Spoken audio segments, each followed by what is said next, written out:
Donna Crossland. I'm a forest ecologist, and I'm very worried about the future of eastern hemlock in Nova Scotia. And we're standing in an eastern hemlock forest today in its soft embrace, under its shade, and enjoying the habitat that this tree, this amazing foundation tree, creates. It can attain over 1 meter of girth in diameter, and it can live up to over 500 years of age. And these beautiful trees are under threat from an incredibly tiny invasive insect called Hemlock Woolly Adelgid. I call them the Adel sisters, but they're adelgids. They're all female, and they suck the sap out of trees and can kill them in an incredibly rapid rate. For an insect we can barely see with our naked eye, they can kill this tree in as little as 3 to 10 years.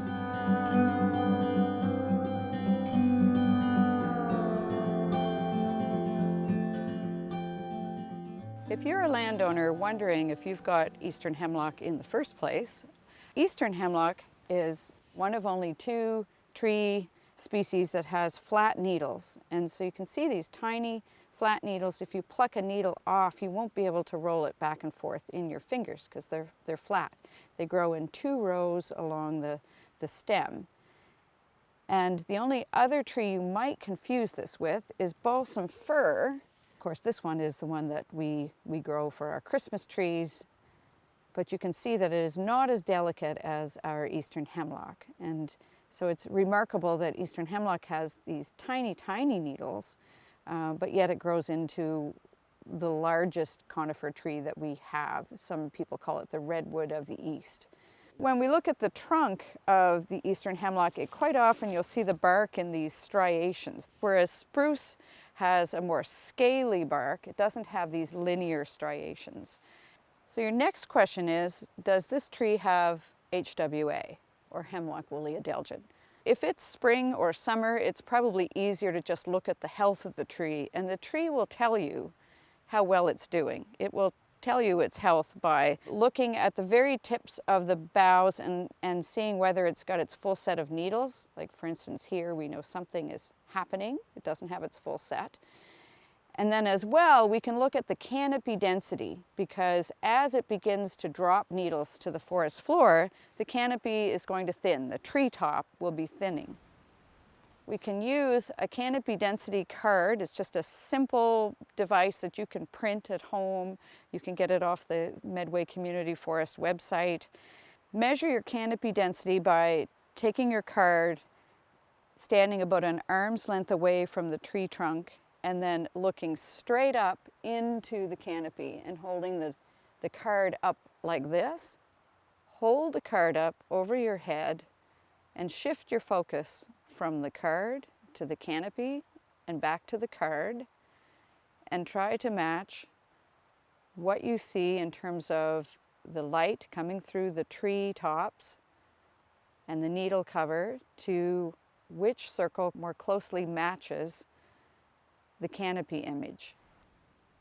So in this case, I would put the canopy density at about 65%.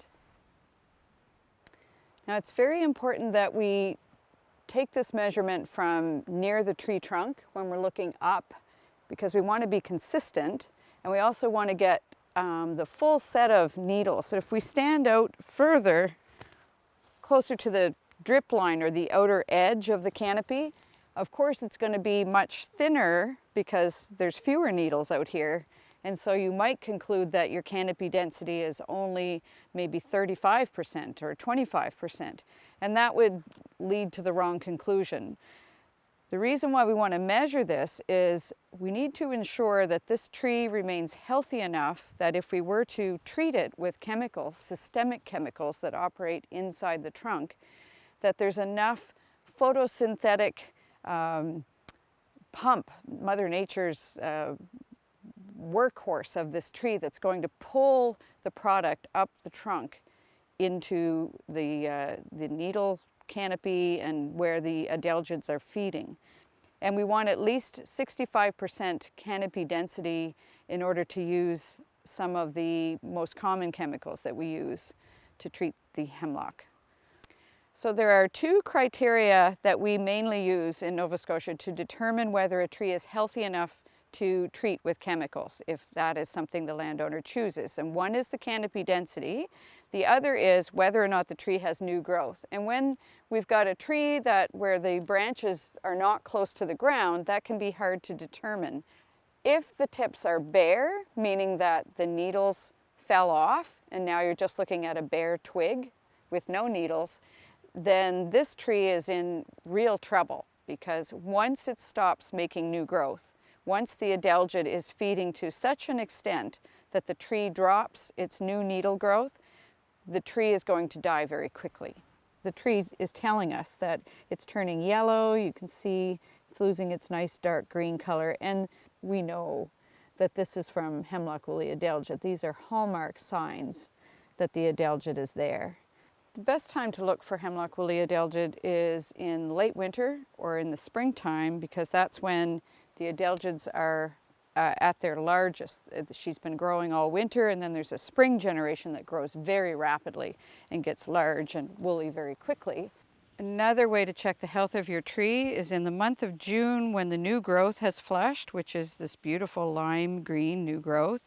It's in contrast to the last year's needles. If you have a nice flush of new growth, you know the tree is still quite healthy.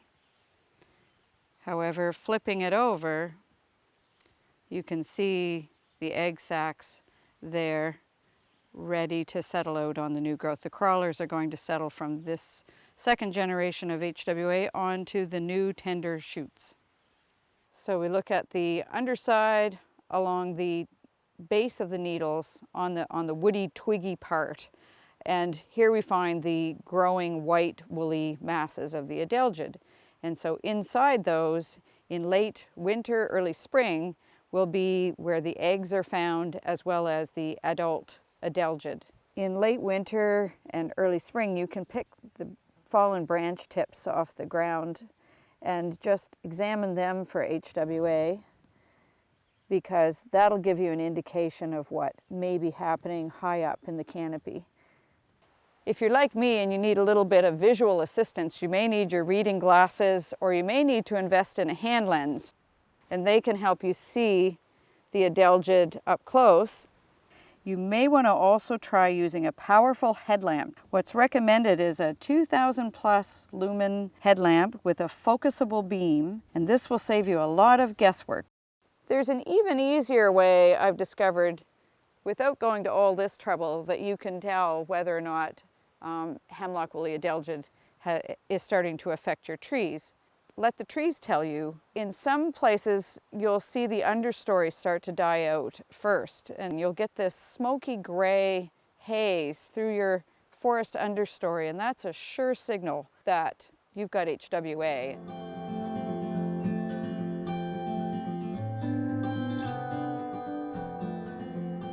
One of the most amazing things about the HWA is that one individual can turn into thousands of individuals, all identical to the first one, virtually overnight.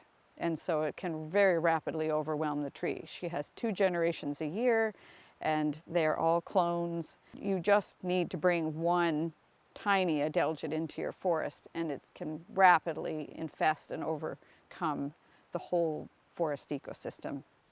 And that's why early detection is so important. You need to catch it early if you're going to treat the trees, because adelgid will rapidly overwhelm the tree and the tree succumbs in short order.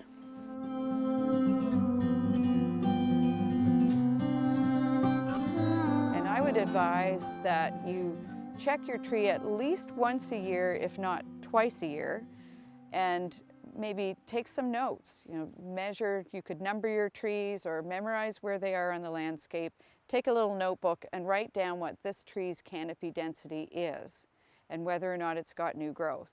And then check it again in 6 to 8 months and see how quickly it's changing.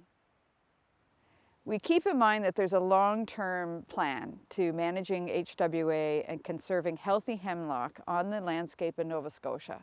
And that's using small targeted amounts of chemicals in the short term as an interim measure, so that trees stay healthy. So then eventually we establish a biocontrol program which consists of a minimum of 2 insect predators that will eat HWA and control their populations. And this will keep healthy hemlock on the landscape for future generations.